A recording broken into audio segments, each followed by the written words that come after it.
I'm not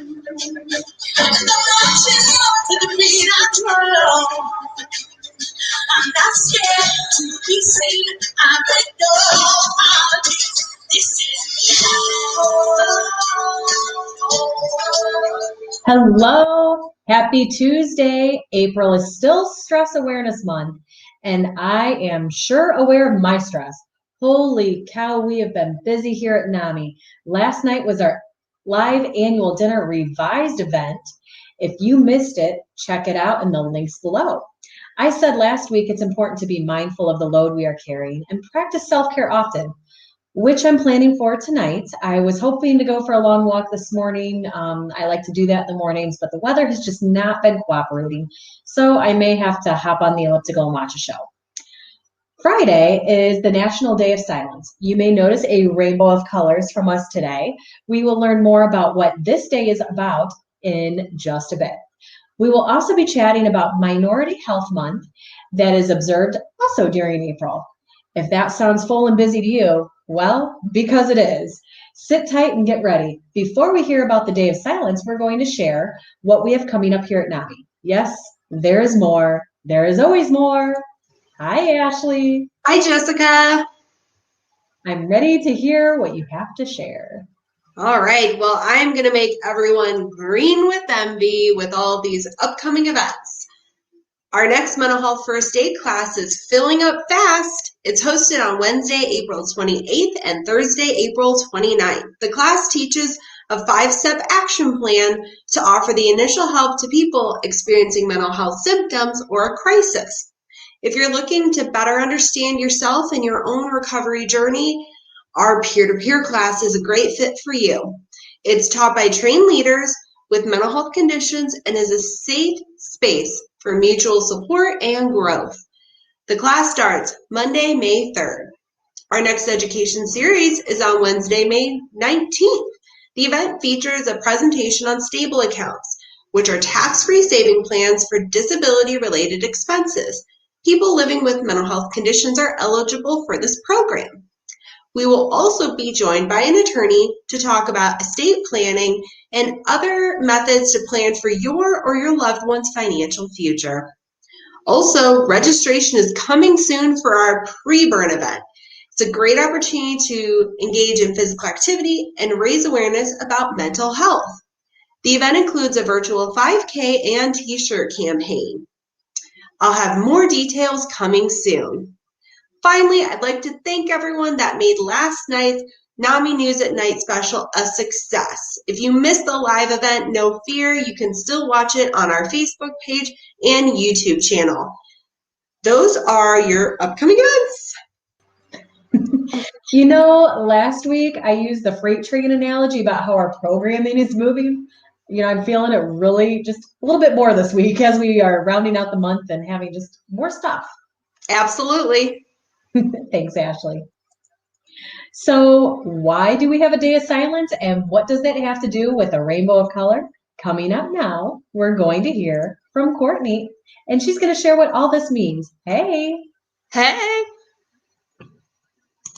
So today's Did You Know, we're going to be talking about the Day of Silence. So the Day of Silence is a national student-led demonstration where LGBTQ students and allies globally and nationally take a vow of silence to protest the harmful effects of harassment and discrimination of LGBTQ people in schools. This global day of silence started in the mid-90s by 2 college students, and today it reaches nearly hundreds of thousands of students every year.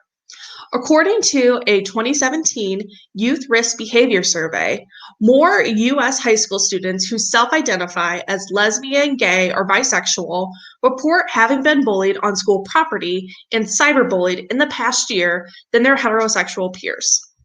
This survey also showed that more than 10% of lesbian, gay, and bisexual students than their heterosexual counterparts reported not going to school because of safety concerns. While research has found that being out as an LGBTQ adult is associated with positive social adjustment and can be beneficial psychosocially and developmentally for youth too, being out or just being perceived as part of the LGBTQ community can put some youth at risk for bullying, harassment, and discrimination. This leads to research showing that those in the LGBTQ community are twice as likely than heterosexuals to experience a mental health condition. After this day, without speaking, the day ends with breaking the silence rallies and events to share experiences during the protest and bring attention to ways their schools and communities can become more inclusive. Being an LGBTQ ally is about helping to create an inclusive environment where everyone can be themselves. As an ally to LGBTQ people, it's important to remember a few things. First, listen to what LGBTQ people are saying on social media and in social settings in order to educate yourself and to stay informed. Take note of what words a person uses to describe themselves and their sexual orientation, and not apply labels to them unless you have heard them use those labels for themselves. Be visible in your support by attending network events, wearing a rainbow of colors or a lanyard, and talking about LGBTQ news in a positive way. And lastly, be mindful and confidential about outing, because an LGBTQ person should have control over who they come out to and how they do it. Do not make assumptions if they have come out to you that they are out to everyone.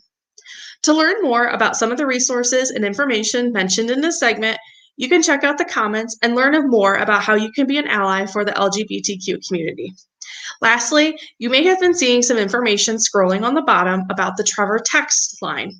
Trevor Text is a confidential and secure resource that provides live help for LGBTQ youth with a trained specialist over text message. Text START to 678-678. That's all for Did You Know? Thank you for helping to break the silence a little. I hope we are all ready to observe this day on Friday.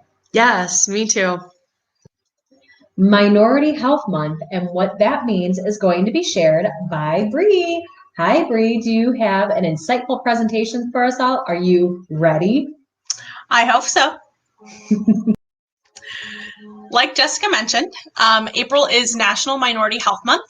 It's a time to raise awareness about health disparities that continue to affect racial and ethnic minority populations and encourage action through health education, early detection, and control of disease complications. This year's focus is on disparities as they relate to COVID-19.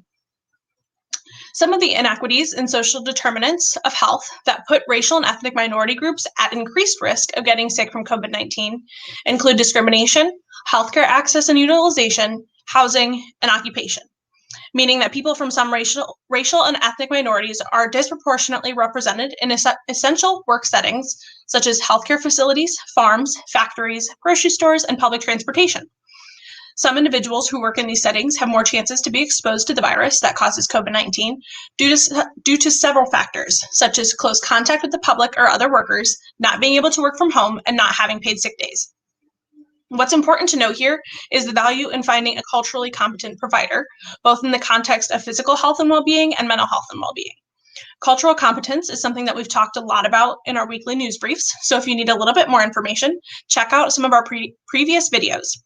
We also posted a link in the comments with some more information about cultural competence. If you're in need of services, dial 211 to get connected with resources. 211 also has language services available in which a fourth party can be added to a call with the agency that you're referred to in order to help with those language needs. Thanks for listening to this week's Mental Health in the News segment. Back to you, Jessica. Thank you for enlightening us with the Minority Health Month conversation, Bree. Happy to. Happy too. Words. It's okay. Bye. I'm not sure you're aware, but Shari is sharing self-care tips in our self-care corner. Hi. Right. Hi. So how'd it go last week? Did everybody try journaling at least once?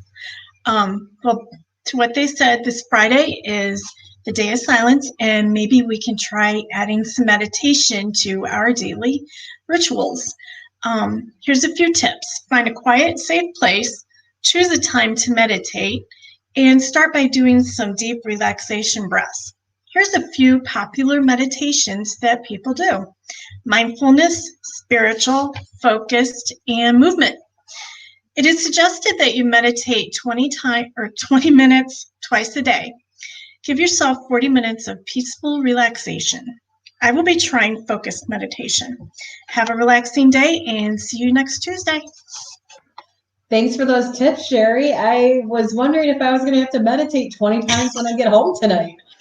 Yeah, oops. Well, thanks for joining us today. If you haven't watched our annual dinner event, check that out now. Have a good week. Hope you can join us next Tuesday at 2. Until next week. Bye.